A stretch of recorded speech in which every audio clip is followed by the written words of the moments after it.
What is a logo? And what does the process even look like?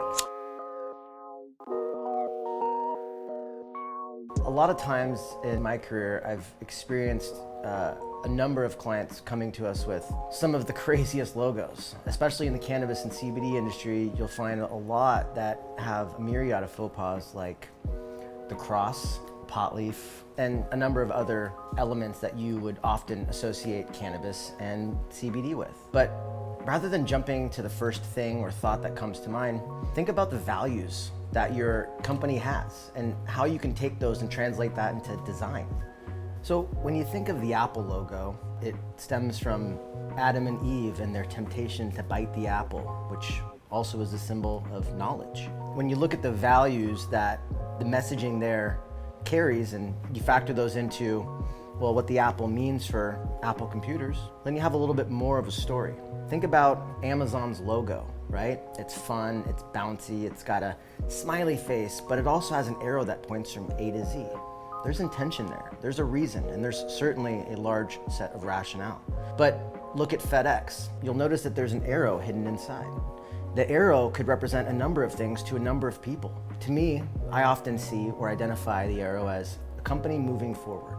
They move packages from one place to another, so it could be that. They also move customer service forward. They're creating new ways of creating a speedier process. Maybe their technology. You know, there are a lot of things that ultimately can be associated with that arrow, but what I love is that it again leaves it to the curiosity. When developing a logo, think of things too like animals as an example.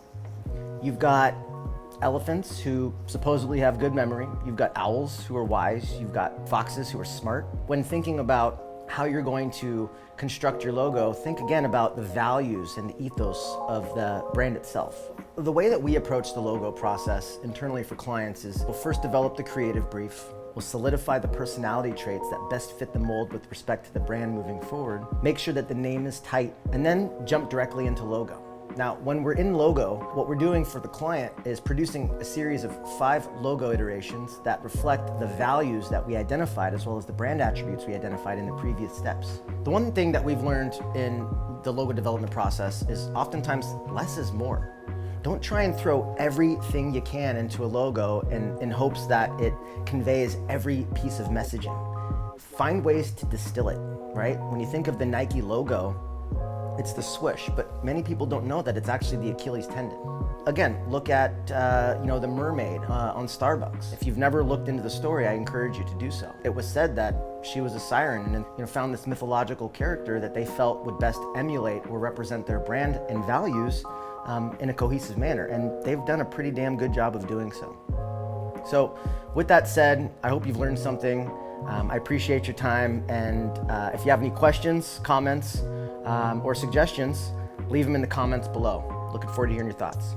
Take care.